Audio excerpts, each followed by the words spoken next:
Hello friends, welcome to Spectrum School of Economics. In today's class, we are going to study about law of demand. Okay, let's begin with the law of demand. Here, the demand refers to the quantity of a good or a services that consumers are willing to or able to purchase at a various prices during the period of time. Here demand is clearly indicating is that it is a willing or able to pay or able to purchase. It is to be noted that demand in a economics is something more than desire to purchase, though desire is one element of it. So here we can say that desire is a one element of the demand. So the effective demand for the thing depends on desire, means to purchase, and on willingness to use those means for that purchases. So here the demand or quantity demand have a considering is two things. They are the quantity demand is always expressed in a given price, and at a different price different quantities of a commodities are generally demanded. The second thing is quantity demand is a flow concept. Here it is telling that demand is a flow concept. So when it comes to law of demand, here briefly we can say that the law of demand is telling about the inverse relationship between goods and prices, or the inverse relationship between prices and demand. So when prices increases, automatically demand will decreases, or when prices will decreases, automatically demand will increase. So this is the law of demand. So we can say that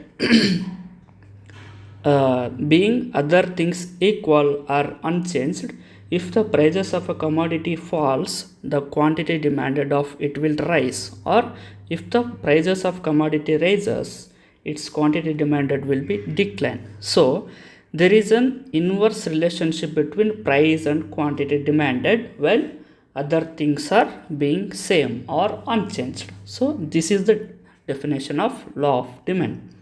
So we can consider some assumptions of this theory. So the first thing is ceteris paribus, all other things being equal.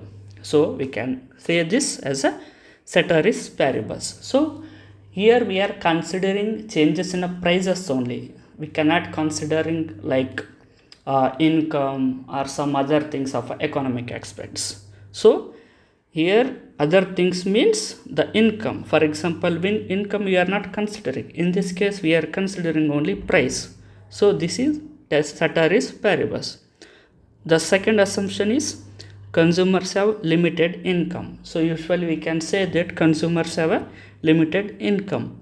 Then the product is a normal good. Here the demand theory or law of demand is considering only normal goods instead of luxurious goods or other things. So the next assumption is there is no changes in consumer preferences. So we can say that there is no changes in consumer preferences and there is no changes in future expectations. So here law of demand is telling that we cannot expectation or we cannot expect the future changes. So here it is telling about the consumers do not have expectations about the future prices. And the next thing is it is considering homogeneous goods or exactly the same goods it is considering. Then the next thing is substitutes are available. So here the law of demand is telling that it is considering some substitutes goods also. So when the price of one thing rises, then people will have a choices between this product and other similar products. So this is substitutions. So when it comes to diagrammatic explanation, so we can say that there is a inverse relationship between price and demand. So we can say that here in OY axis we are measuring price and OX axis telling about quantity demand. So when the price is increasing 1 to 2, 2 to 3, 4 to 5 and simultaneously, so the quantity demand will decreases. So when it is rupees 1 rupee, the quantity demand is 10.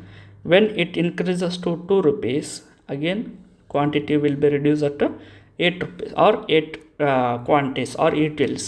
When it increases to 3 rupees, again it will decrease to, or quantity demand decrease to 6 rupees. And again when to high level of prices, for example 5, so gradually the quantity demand will declining. So this is about the diagrammatic explanation of the law of demand.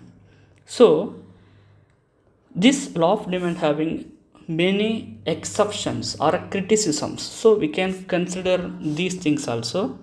The first thing is given goods. We know that given goods are products for which people buy more when the prices are increasing. Given goods are telling about these goods having a prices. When prices will increases, people will buy more. So this concept was given by Robert Giffen. Such goods in a whose case there is a direct price relationship between, or there is a direct price demand relationship in a given goods. So it is important to note that with the rise in the price of given goods, its quantity demanded increases, and with the fall in price, its quantity demand will decreases.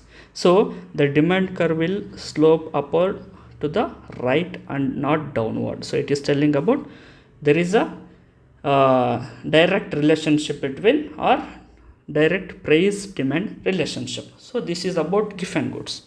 When it comes to Veblen goods, this concept of Veblen goods given by Thorstein Veblen, who propounded the doctrine of conspicuous consumption. Here Veblen goods includes luxury items that people want to more of when the prices is higher.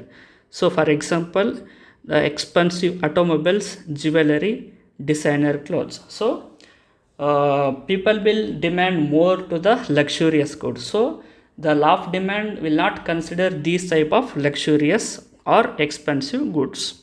So the next thing is speculative bubbles. So this law of demand is not considering speculative bubble. So people will buy the things like stocks or houses because they will believe, or they can believe prices will keep on increasing. So this is about speculative bubbles. When it comes to necessities or necessity goods or necessary goods, here the goods that people require regardless of the price. So for example salt, we cannot say that when the price of salt will increase, people will decline the quantity demand or decline the demand. It is like necessary goods are essential for the life. To lead the life, they are very necessary. So that's why here, when in case of necessities, the law of demand will not apply. So the next thing is brand loyalty. When the people will trust the brands, so people will are always willing to pay more for the product from brand they trust. So here also the law of demand is not considering. Then price cuts leading to higher demand. Sometimes a price cuts can cause people to buy more than usual, like during the big sales. Although the price is lower, or excitement over a sale, and can people buy more goods. So this is about price cuts. When it comes to time sensitivity or emergency purchases, so during the time of emergency period, the people will be willing to pay more for what they need in the short term, such as bottled water in a storm. During the period of some climatic disorders, so during that time people will demand more, or they are getting, or they are paying, or they are ready to pay for the goods which are very needed to the basic needs. So this is all about law of demand. So in the next class we can study about some other topics of microeconomics. Thank you all.